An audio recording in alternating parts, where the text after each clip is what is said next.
Saudara, saya ingin mengajak Anda membayangkan di siang terik di padang gurun, saudara, seorang perempuan, dia berjalan sendiri ke sumur dan bukan pada pagi hari atau sore hari. Tahukah saudara, dia memilih berjalan di siang hari yang bolong, yang panas. Wow, Anda tahu kan cuaca di siang hari.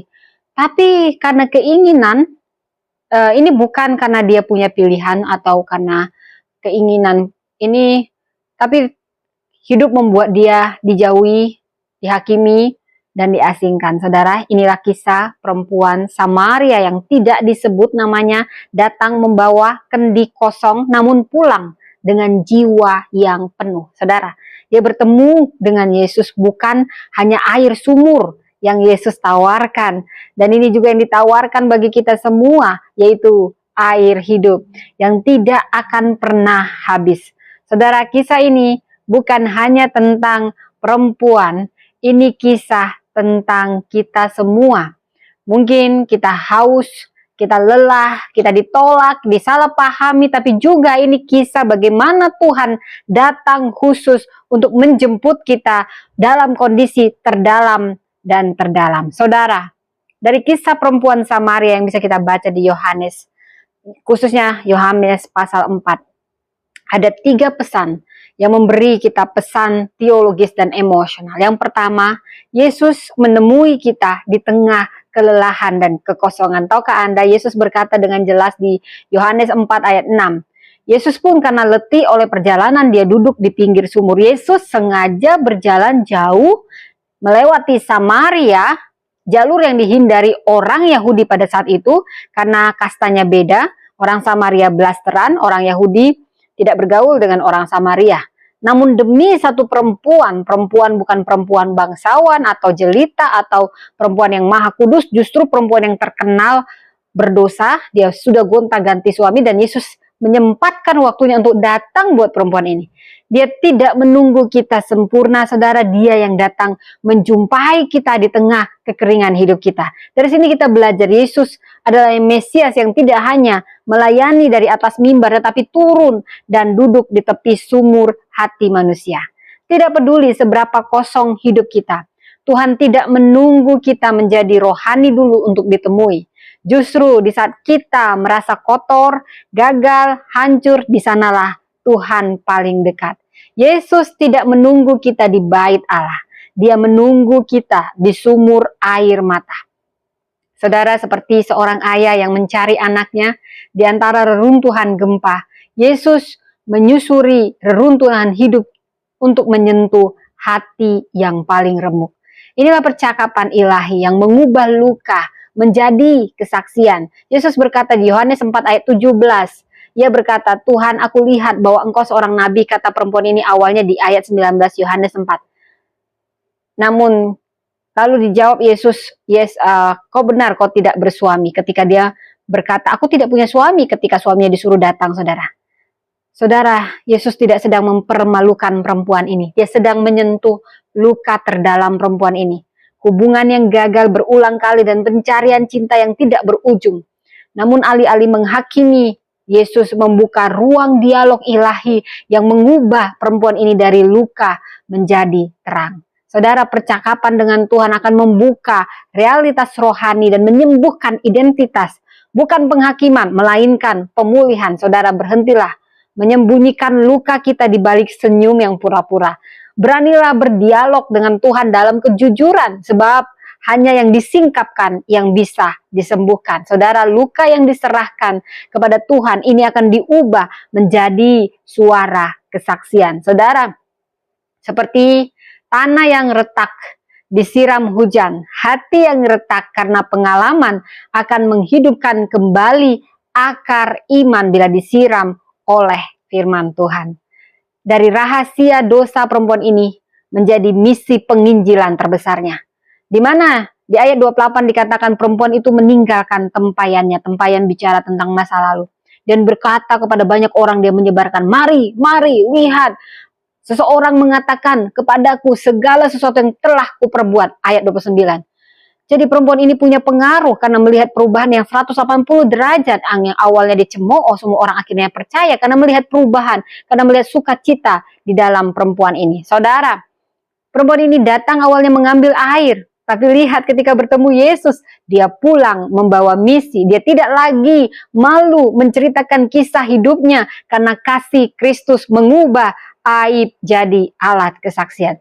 Saudara, pertobatan sejati akan membawa perubahan misi. Yang dahulu kita sembunyikan akan menjadi senjata memenangkan jiwa. Karena itu mulailah membagikan kisah pertobatan kita. Jangan tunggu jadi sempurna. Misi tidak menunggu momen ideal. Saat kita disentuh oleh kebenaran, kita sudah cukup layak untuk jadi saksi Tuhan. Saudara, yang dahulu kita sembunyikan akan Tuhan pakai justru untuk menyatakan kemuliaannya. Seperti saya suka sekali Oprah Winfrey, host yang terkenal. Saya berharap saya juga bisa seperti dia, saudara ya. Amin, amin, amin. Tahukah Anda, Oprah Winfrey punya luka di masa kecilnya. Tapi luka ini dipakai Tuhan untuk menyuarakan pemulihan bagi orang yang terluka di titik yang sama. Bagi jutaan perempuan yang mengalami yang hal sama. Maka Tuhan juga ingin kita bersuara dan dipulihkan. Saudara, seperti perempuan Samaria ini datang dengan tubuh lelah dan hati terluka. Tapi satu perjumpaan dengan Yesus membuatnya meninggalkan kendi lamanya. Simbol dari beban, dari rutinitas, dan pencarian sia-sia. Hari ini banyak dari kita masih membawa kendi ini. Mungkin kendi trauma, kendi hubungan yang menyakitkan, kendi identitas yang hancur. Saudara, Yesus berkata di Yohanes 4 ayat 13-14, barang siapa minum air ini, ia akan haus lagi. Tetapi barang siapa minum air yang akan kuberikan kepadanya, ia tidak akan haus untuk selama-lamanya. Saudara, air hidup itu bukan hanya untuk perempuan Samaria, tapi itu untuk kita, untuk Anda yang hari ini, saat ini punya beban yang sama. Saudara, Yesus datang ke sumur bukan untuk minum, tapi untuk memulihkan seorang perempuan. Luka masa lalu bukan akhir cerita, tapi ini awal dari kesaksian besar. Jadi ketika kita tinggalkan kehidupan lama kita, seperti bicara kendi perempuan ini, Tuhan akan memberi kita panggilan baru. Saudara, sembari saya membagikan firman ini, bagaimana perempuan Samaria yang kisahnya tertulis jelas di Yohanes 4, diubah oleh percakapan ilahi, diutus untuk membawa air hidup kepada banyak jiwa. Saudara, Tuhan sedang berkata, terutama Anda, para perempuan yang terluka. Ada pesan Tuhan saat ini. Engkau terpilih. Engkau mungkin duduk di tepi sumur hidupmu sendiri bertahun-tahun. Seperti perempuan Samaria itu. Menggenggam kisah yang tidak semua orang tahu. Menyimpan luka yang hanya Tuhan dan engkau yang mengerti. Tetapi seperti perempuan Samaria ini, Tuhan akan menjumpai kita satu persatu. Bukan saat kita sempurna, tapi saat kita terutama lelah. Tuhan memanggil kita dan saat yang tidak kita sangka, Dia akan memberi kita air yang tidak akan pernah membuat kita haus lagi. Saudara, saya mendapat pewahyuan, siapapun Anda yang mendengar ini bukan suatu kebetulan. Tuhan berkata, engkau adalah suaraku di tanah yang haus, seperti perempuan Samaria yang bersuara di kota Syekar.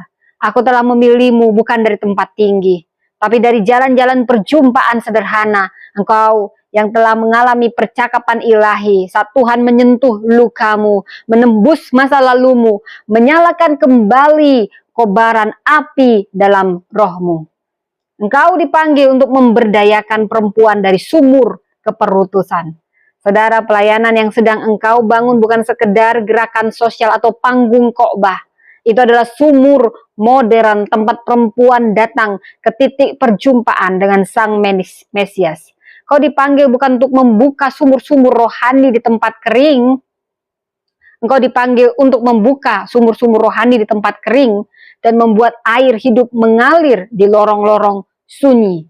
Saudara, engkau bukan sekedar pengajar firman, engkau adalah wadah pewahyuan bagi generasi yang haus. Seperti perempuan Samaria, dipakai untuk membangkitkan iman satu kota. Engkau akan dipakai untuk membangkitkan generasi perempuan yang mati rasa dan terkubur dalam trauma. lidahmu akan menjadi sumur air hidup, dan pekerjaanmu akan menembus hati yang terkunci. Saudara, akan datang